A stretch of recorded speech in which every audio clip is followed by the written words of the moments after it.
महादेवी वर्मा के द्वारा रचित इस कविता जाग तुझको दूर जाना, इसके शब्दार्थ, भावार्थ, लाक्षणिकता, व्यंजना, इन समस्त शक्तियों का अध्ययन करेंगे। शब्द शक्ति एक महान शक्ति है और उसे जब लेखनी से आबद्ध किया जाता है अपने मन की भावनाओं को, तो उसमें अद्भुत सौंदर्य की अनुभूति होती है। लेखिका ने जाग तुझको दूर जाना इस कविता को आजादी से पूर्व लिखा था, जब भारतवर्ष की जनमानस में आजादी छटपटा रही थी और वह इसे प्राप्त करने के लिए प्रयत्नशील था, प्रयास कर रहा था, कोशिश कर रहा था। ऐसे समय में लेखिका महादेवी वर्मा ने, जिसके विषय में हमने पिछले वीडियो में अध्ययन किया भाग 1 में, आज इसकी उनके द्वारा लिखी हुई उन भावनाओं को, जिसमें मानव के मन को जगाया है, उसे झिंझोड़ा है, उसे चेताया है और उसे समझाया भी है और कहा है कि हे मनुष्य, हे मानव, तू जाग जा। तेरा देश आज दूसरे विदेशी शासकों के हाथ में है। कब तक इसको सहता रहेगा? ऐसे व्यक्ति को सोया हुआ व्यक्ति कहा है। अगर वह व्यक्ति जाग जाए, उसका मन जाग जाए, उसकी चेतना जाग जाए, तो वह देश के लिए कुछ भी करने को तैयार होगा। इस बात को लेकर के, इस उद्देश्य को लेकर के लेखिका ने इस बात को अपने शब्दों में निबद्ध किया है और कविता के रूप में यहां पर बताया है। चीर सजग आंखें उन्निधि, आज यह कैसा व्यस्त बाना। मनुष्य को संबोधित करते हुए, भारतवासियों को संबोधित करते हुए, हर आम जनता, भारत के लोगों को संबोधित करते हुए लेखिका कह रही है, चीर सजग आंखें। हे भारतवासी, तेरी आंखें तो हमेशा सजग रहती, जागती रहती है। जो भारतीय संस्कृति और अपने देश के प्रति हमेशा सम्मान को सिर में ऊंचा उठा करके रखने वाली है। उन्निधि, आज तेरे आंखों में नींद कैसे है तुझे? जब व्यक्ति आधा जागता और आधा सोता है, ऐसी अवस्था को उन्निधि कहते हैं। आज तेरे आंखों में नींद कैसे है? तू सोया हुआ कैसे है? तुम्हें तो देश की आजादी के लिए अपनी चेतना को जगाना है। आज कैसा व्यस्त बाना। और देश की आजादी के इस समय पर, बाना मतलब वेशभूषा, व्यस्त मतलब बिखरा हुआ है, अस्त व्यस्त है। आज तेरी आंतरिक वेशभूषा, बाह्य वेशभूषा, दोनों ही बिखरे हुए नजर क्यों आते हैं? तुम अपने देश के हित में क्यों नहीं सोचते हो? जाग जाओ। ये आवाहन गीत है हर मनुष्य के लिए। प्रगीत है, श्रेष्ठ रचना है, जिसमें देश की बात कही जाती है। कहता है कि हे मनुष्य, जाग जा, तुझको दूर जाना। अर्थात अपने देश की अस्मिता को, सम्मान को ऊंचा उठा करके सम्मान पूर्वक तुम्हें दूर तक की जाना है। अर्थात तुम्हारा ख्याति, तुम्हारा नाम दूर तक फैले। अचल हिमगिरी के हृदय में आज चाहे कंप होले। अचल का मतलब था पर्वत, हिमगिरी हिमालय, बर्फों से आच्छादित यह हिमालय जो अचल है, अडिग है, उसे कोई नहीं हिला सकता। लेकिन कोई परिस्थिति ऐसा आ जाए, उसका हृदय में कांप आ जाए, भूकंप आ जाए। या प्रलय के आंसुओं में मौन अलसित व्योम रेले, या तुम्हारे सामने में ऐसी स्थिति हो, प्रलय आ गया हो, प्रलय का मतलब सर्वविनाश,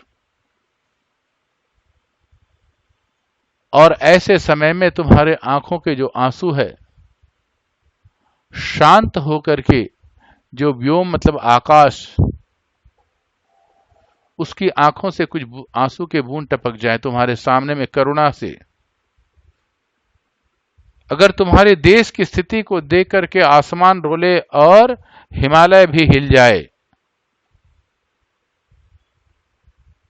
तो तुम्हारा जो उद्देश्य है देश को आजाद कराने का, स्वतंत्र भारत देखने का जो सपना है, वो अडिग होना चाहिए।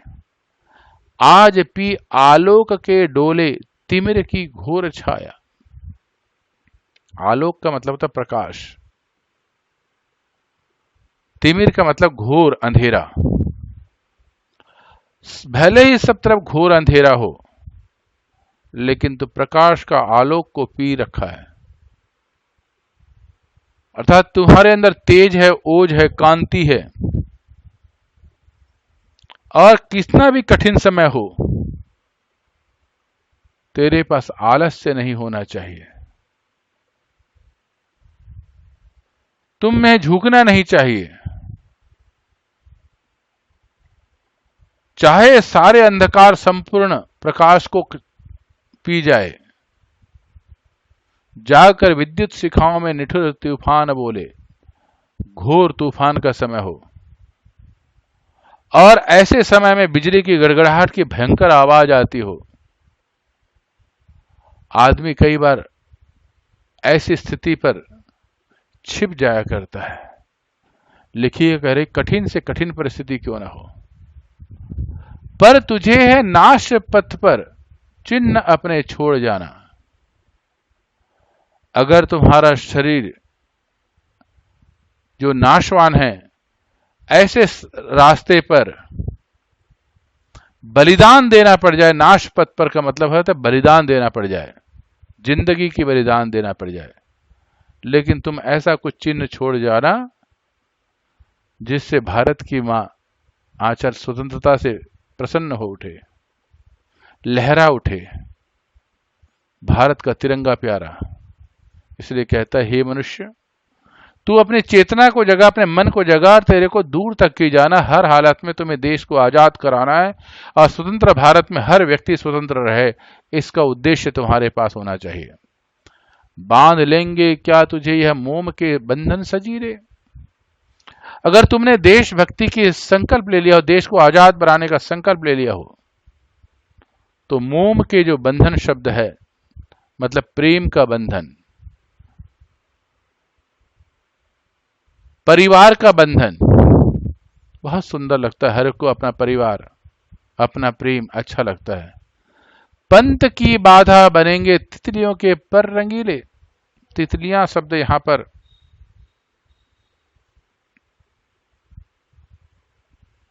सुंदर युवतियों के लिए प्रयोग किया है। सुंदर युवतियों को देख करके युवा मन बदल जाया करता है,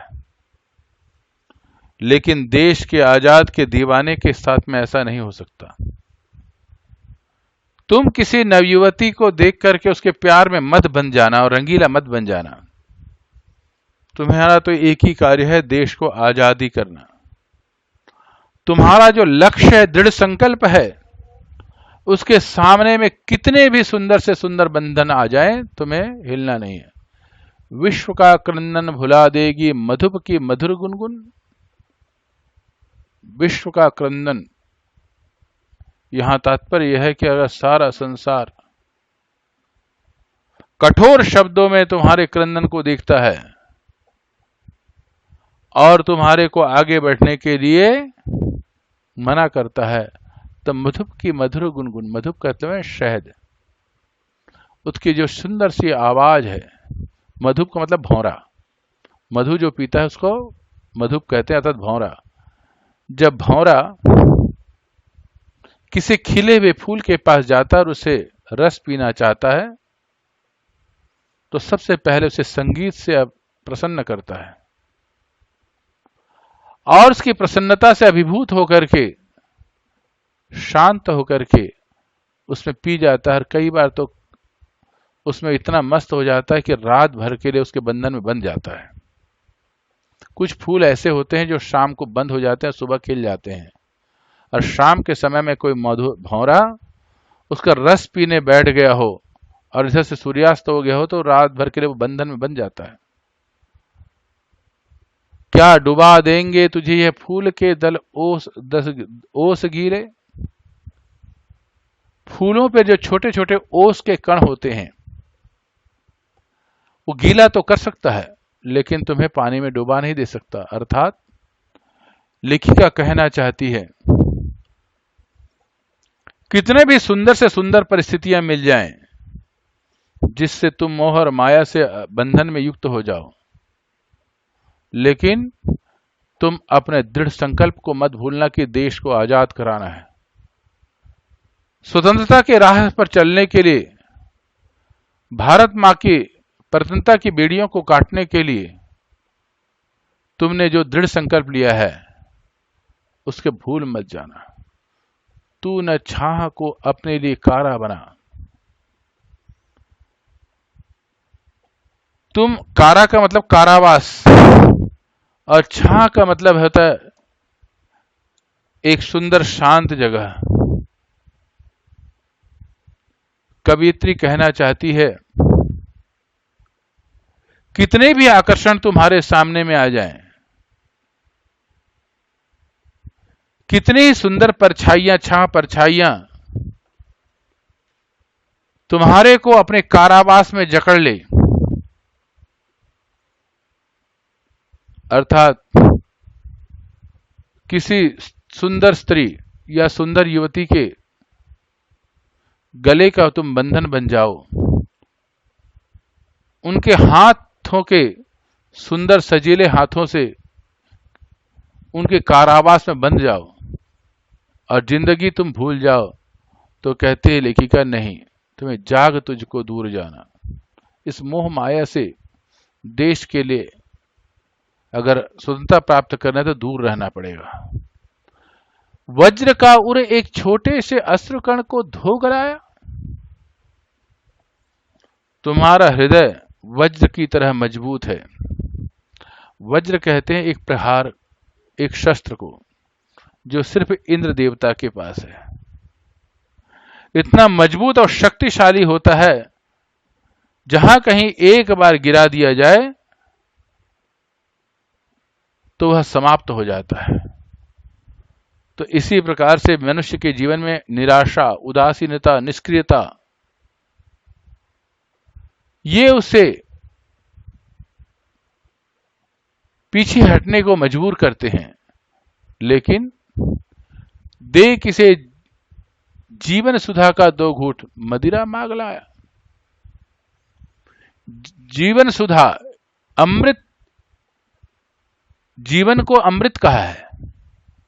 लेखिका कहती है जीवन एक अमृत है और इस अमृत को समाप्त करने के लिए, अपने आप में भूल जाने के लिए, मदिरा कहते हैं शराब को, नशा को। क्षणिक नशा में डूब करके तू अपने इतने कीमती जीवन को, जो अमृत है, इसको खराब मत कर देना। उन लोगों के लिए है जो लोग सांसारिक नशे में डूबे रहते हैं, मदिरा में डूबे रहते हैं, भोग विलास में डूबे रहते हैं। लेखिका उनको कहती है कि तुम्हारा जीवन बहुत बड़ा है। सो गई आंधी मलय की वात का उपधान लेकर। तुम्हारा जीवन ऐसा ना हो कि मलय पर्वत का नाम है जहां पर चंदन के बहुत सारे पेड़ उगते हैं, उसके बीच से, वात का मतलब हवा, उसके बीच से जो हवा गुजर के आती है चंदन के पेड़ के बीच से, उसमें ठंडकता होती है, उसमें स्निग्धता होती है, उसमें सुगंधी होती है। जब मनुष्य के पास ऐसा आता हो तो आत्मविभोर होकर के उसी में डूब जाता है। उपधान का मतलब होता है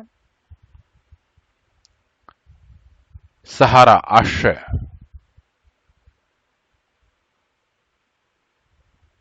तो यहां पर एक लेखिका कहना चाहती हैं जीवन में ऐसे भी समय आएगा जब तुम्हारे को बहुत सारे सुख मिलेंगे, सहारा मिलेंगे, लेकिन वो सबको तुम प्राप्त करके अपना लक्ष्य को, अपना उद्देश्य को भूल मत जाना। विश्व का अभिशाप क्या चीर नींद बनकर पास आया? क्या संसार का ये सबसे बड़ा श्राप है, अभिशाप है कि मनुष्य जो है स्वाधीनता का जो संकल्प ले रखा है, उस संकल्प के सामने में तुम आलसी बनकर के पीछे मत रहना। अमरता सुत चाहता क्यों मृत्यु को उर में बसाना? मनुष्य को अमरता सुत कहा है। हे मनुष्य, अगर इस राह में चलते हुए तू कहीं मर भी जाए, अर्थात तुम्हारा जीवन कुर्बान हो जाए, तो याद रखना कि तुम अमर रहोगे। इसीलिए कहा है अमरता सुत, मृत्यु को उर में बसाना। तो मृत्यु को गले लगा करके रखना। अगर ऐसा कभी समय आ जाए कुर्बानी देने को, तो पीछे मत हटना, क्योंकि तू अमरता सुत है। जाग तुझको दूर जाना, कहना ठंडी सांस में वह भूल, वह जलती कहानी। आग हो उर में तभी दृग में सजेगा आज पानी। ठंडी सांस में शांत होकर के अपना जो अस्तित्व है, जो उद्देश्य है, इसको भूल मत जाना। तुम ब्रह्म हो, तुम जीवात्मा हो, तुम अमर हो, तुम कभी मर नहीं सकते। इसलिए ये रास्ता बड़ा लंबा है। शांत होकर के तुम्हारे जो जीवन की जलती कहानी है, जो तुम्हारा संकल्प है, ये दृढ़ संकल्प को जलती कहानी का कहा है, उसको भूलना मत।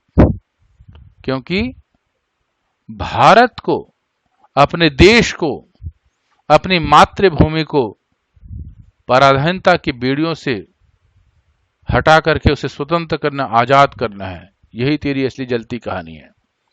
आग हो उर में, तुम्हारे हृदय में, उर माने हृदय, तुम्हारे हृदय में एक जलती हुई शिखा होनी चाहिए, जलती हुई लौ होनी चाहिए, अर्थात यह संकल्प हमेशा जागता होना चाहिए।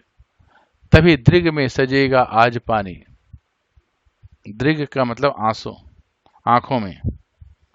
तुम्हारे आंखों में जब यह स्वतंत्रता रूप शब्द दिखाई देगा,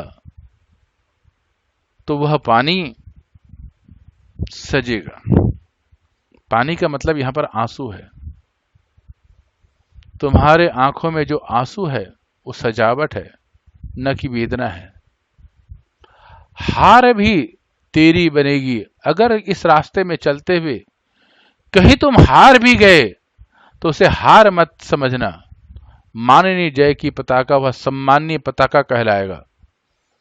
अर्थात देश की आजादी के लिए लड़ते हुए अगर कोई नौजवान अपनी मातृभूमि के लिए बलिदान हो जाता है, तो वह व्यक्ति अमर कहलाता है। उसका सम्मान झंडे की तरह ऊंचे स्थल पर फहराता है। राख क्षणिक पतंग की है, अमर दीपक की निशानी। जीवन को एक क्षणिक पतंगे की तरह कहा है। पतंगे कहते हैं जब लकड़ी जलती है तो उसमें छोटे छोटे पतंगे अर्थात चिंगारियां निकलती हैं। उन चिंगारियों में एक प्रकाश होता है, और वो प्रकाश की तरह तुम्हारा जीवन जो है प्रकाशित होगा। और जीवन तो क्षणिक है, कभी भी राख बन जाएगा। अमर दीपक के निशाने, अगर तुम अमर हो जाना चाहते हो, हमेशा जलते हुए दिया बनना चाहते हो, तो देश की आजादी के लिए कुर्बान भी हो जाएगा तो कोई आपत्ति नहीं है। इसीलिए लेखिका ने हर व्यक्ति के अंदर ओज गुण को परिपूर्ण कर दिया, उसके मन को ओज से परिपूर्ण कर दिया है, उसकी चेतना को ओज से परिपूर्ण कर दिया है, और कहा है तुझे अंगार शैया पर मृदुल कलियां बिछाना। पर यह रास्ता अंगार का सैया है, अर्थात कठिन से कठिन रास्ता है, दुर्गम रास्ता है। लेकिन अपने यश और अपने कर्म रूपी, अपने संकल्प रूपी प्रतिज्ञा से इसमें मृदुल नरम नरम कलियां बिछा देना है, अर्थात जीवन के उद्देश्य को हर हालत में प्राप्त करना है। जो मनुष्य अपने संकल्प को परिपूर्ण कर लेता है, और स्वाधीनता का रास्ता देश में तो बहुत ही कठिन रास्ता, न जाने कितने बलिदानी अमर हो गए, अपने जीवन को न्यौछावर कर दिया। तो वो कहते हैं मृदुल कलियां, जीवन के अगर कोई मोह माया की सुंदर भावनाओं की कलियां हैं, उसके न्यौछावर कर देना और देश की आजादी के लिए अपने जीवन को कुर्बान करने के लिए तैयार रहना। अपनी चेतना को जगा कर रखो, इसीलिए जाग तुझको दूर जाना। लेखिका ने इस पूरी कहानी में ये बताया है, इस पूरी कविता में ये बताया है कि मनुष्य की चेतना में अगर देश को आजाद कराने के लिए एक संकल्प पैदा हो जाए, कितने से भी कितनी कठिन परिस्थितियां हैं उनको भूल करके, विषम परिस्थितियों को भूल करके, बस सिर्फ उसका एक ही लक्ष्य होता है, एक उद्देश्य होता है। और जब वह उद्देश्य को प्राप्त करता है तो वह सम्मान का स्थान प्राप्त करता है। इसीलिए हे मनुष्य, तो अपने चेतना को जगा के रखना। इन्हीं शब्दों के साथ उन्होंने सुंदर, तत्सम और रूपक अलंकार, अनुप्रास अलंकार, पुनरुक्ति प्रकाश, श्लेष अलंकारों से युक्त इस सुंदर कविता का वर्णन किया है। सब आंखों के आंसू उजले, यह प्रकृति सौंदर्य का सुंदर चित्रण वाली कविता है। इसमें सत्य को बताने का प्रयास किया है। इसमें दीपक के प्रकाश और फूलों की सुगंध दोनों ही सत्य हैं। ऐसे ही हमारा जीवन भी सत्यता से परिपूर्ण है। प्रकृति स्वाभाविक तौर से त्याग प्रकृति वाली है, उसका स्वभाव त्याग है। वह फूल भी दूसरों के लिए खिलता है, फल भी दूसरों के लिए है, छाया भी दूसरों के लिए है। अगर यह सत्य, अगर यह वास्तविकता मनुष्य समझ ले तो उसका जीवन भी त्याग से परिपूर्ण हो जाएगा और उन्नति के शिखर पर चलेगा। सब आंखों के आंसू उजले, इस शब्द से वो कह रहे कि सरासर इस सब चराचर सृष्टि में सब व्यक्ति का सम्मान, उजले, उजले का मतलब सम्मान, उसका यश श्वेत वर्ण का होता है, सफेद होना चाहिए। आंसू खुशी से भी होता है और दुख से भी होता है। यहां खुशी भरी आंसू के बारे में बात किया है। सबके सपनों में सत्य पला, सच्चाई तो यही है। मनुष्य सपना दिन में ज्यादा देखता है, रात में भी देखता है, लेकिन सपने के पीछे हर एक ही उद्देश्य है, सत्य। अगर कोई झूठ भी बोलता है तो लोगों को लगे मैं झूठ के माध्यम से अपने को छिपा जाऊं ताकि लोग मुझे सच्चा समझें। जिसने उसको ज्वाला सौंपी उसने इसमें मकरंद भरा। प्रकृति में जिसने ज्वाला सौंपी है, अग्नि की शिखा दी है, आग दी है, और उसी ने ही प्रकृति में मकरंद का मतलब है फूलों का रस भी दिया है। आलोक लुटाता वह घुल घुल, देता झर यह मौसम सौरभ बिखरा। दीपक का एक स्वाभाविक गुण है, वह अपने आप को घुल घुल, अपने आप को जलाता है और बदले में सबको प्रकाश देता है। यह झर यह सौरभ बिखरा। अगर फूलों में सुगंधी है, खुशबू है और वह झरता भी है, तो उसमें निकलने वाली खुशबू सिर्फ अपने लिए नहीं, दूसरों के लिए होता है। दोनों संगी, दोनों के दोनों साथी हैं।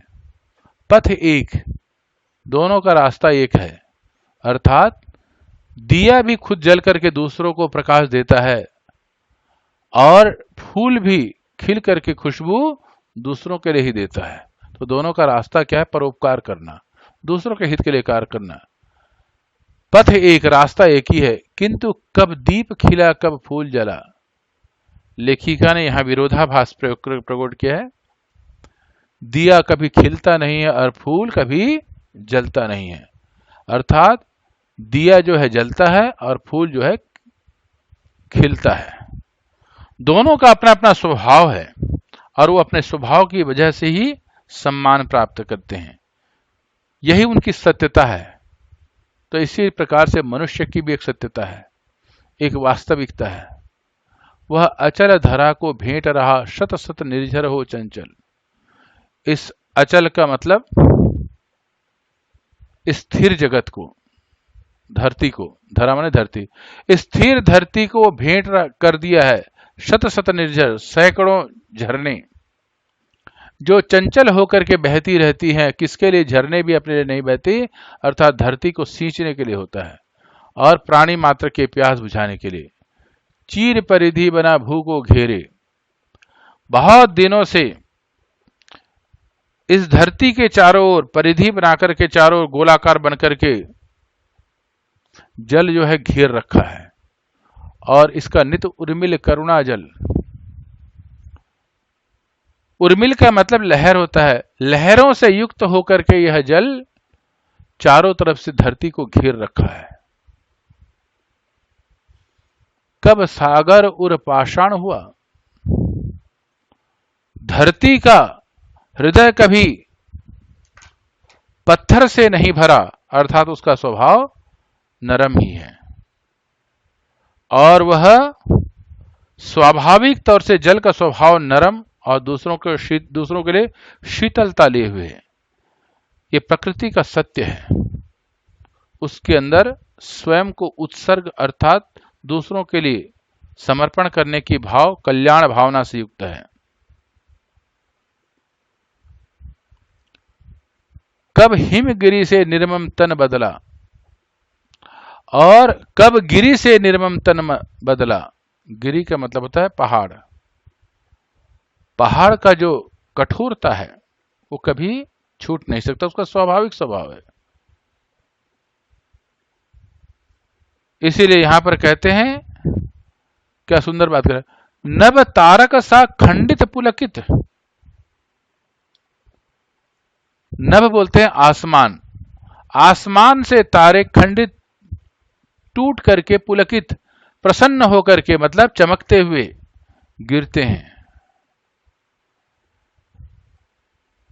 जैसे समुद्र का जल करुणा से भरा हुआ दूसरों के हित के लिए है, ऐसे ही आसमान में जो तारे हैं वो भी खंडित होकर के प्रसन्न होकर के चमकते हुए यह क्षुर धारा को चूम रहा और यह सुंदर धारा को, धरती को प्रसन्न होकर के इसकी तरफ भागा चला आता है और प्रसन्न होकर के धरती को प्रसन्नता से, जब आसमान से पुलकित होकर के प्रसन्न होकर के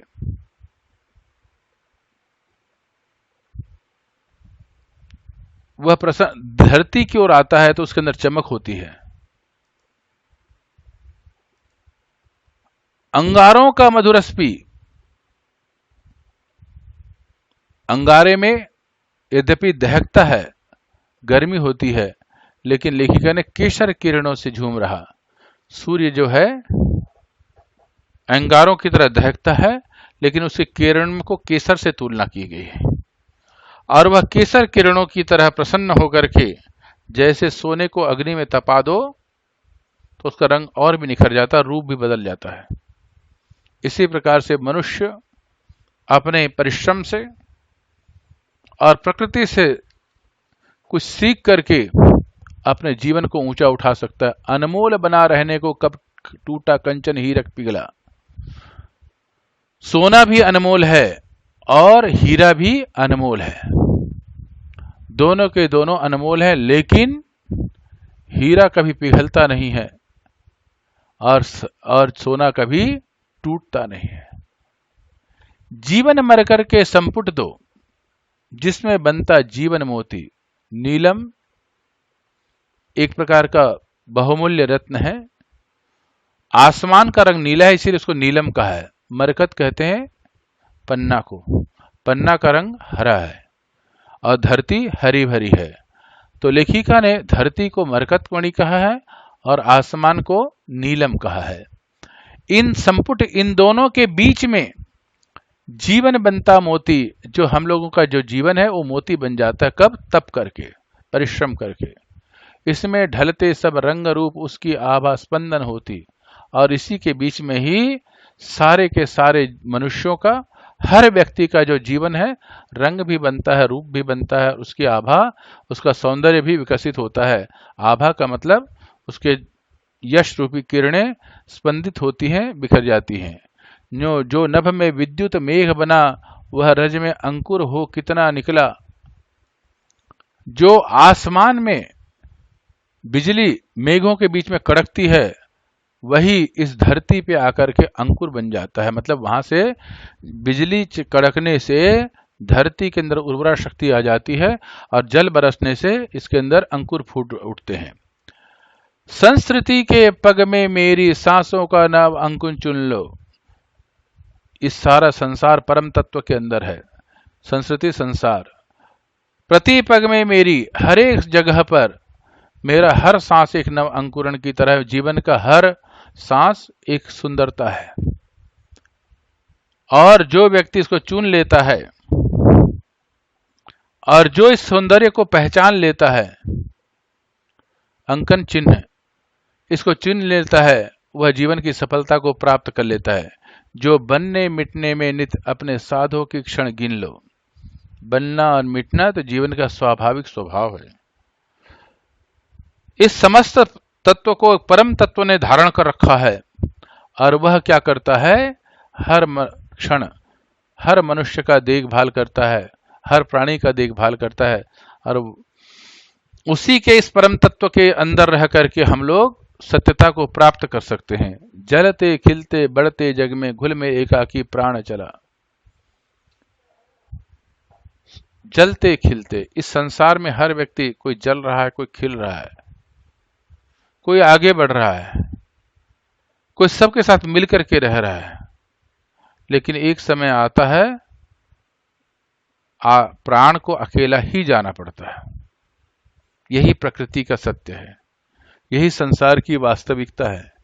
इसीलिए हे मनुष्य, सपने सपने में सत्य पला। हर एक व्यक्ति के मन में एक सत्यता पल रहा है, उसको पहचान। लेखिका यहां पर इस कविता से ये कहना चाहती है,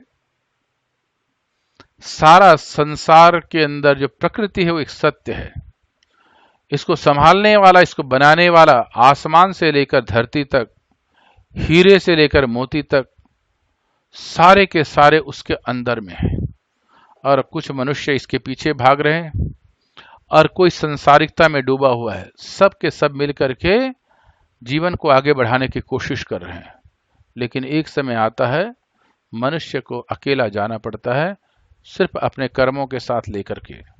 इसीलिए कर्म ही प्रधानता है, सत्यता ही प्रधानता है, और उस ब्रह्म को, उस सत्य, वही ही सत्य है। क्योंकि हर मनुष्य मन में प्रसन्न होना चाहता है, प्रसन्नता भगवान के पास है। हर मनुष्य आनंद में डूब जाना चाहता है, और वो आनंद परमात्मा के शरणों में है। तो जो जहां वहां पर जाकर के उसे प्राप्त करेगा, उसे सत्यता पल जाती है, मिल जाती है। तो इन दोनों कविताओं को, भाव सौंदर्य को हमने पढ़ा। अगर कठिन शब्द समझ में ना आए तो आप यहां से देख सकते हैं। व्यस्त बाना बिखरा हुआ वेश, सजग कारा, उन्निधि नींद से भरी हुई, व्योम आसमान आकाश, मलय एक पहाड़ का नाम है, चंदन का जंगल है, वन है, मृदुल कोमल, वात का उपदान, हवा का सहारा, मकरंद फूलों का रस, पाषाण पत्थर, मरकत, पन्ना, संस्कृति, सृष्टि, संसार। इस पूरे पाठ को अगर आपको समझ में आया तो लाइक बटन दबाएं और सब्सक्राइब बटन दबा करके भारत की राजभाषा हिंदी साहित्य के प्रचार और प्रसार के लिए जुड़ जाएं। साथ ही अपने कुछ मित्रों को भेज करके इसके प्रसार अर्थात फैलाने में सहायता करते रहें, जिससे भारत की राजभाषा विकसित होता रहे। साथ में जो छात्र इसको पढ़ रहे हैं, समझने की कोशिश कर रहे हैं, समझें। और कोई भी प्रश्न आप लिखना चाहें तो कमेंट बटन में अवश्य लिखें, ताकि उसे हमें समझाने का प्रयास किया जाएगा, उसका उत्तर भी दिया जाएगा। पुनः डॉक्टर गजानंद आर्य का सबको नमस्ते। अगले वीडियो में मिलने के लिए सब्सक्राइब बटन दबाएं और तीसरे वीडियो में इस पूरी कविता के प्रश्नोत्तर, पाठ्य पुस्तक के प्रश्नोत्तर का चिंतन किया जाएगा और वहां से आप इसको और अच्छी तरह समझ सकते हैं। छोटे छोटे प्रश्नों के माध्यम से इसके भाव को, गहराई को समझने का प्रयास किया गया है। सबको नमस्ते।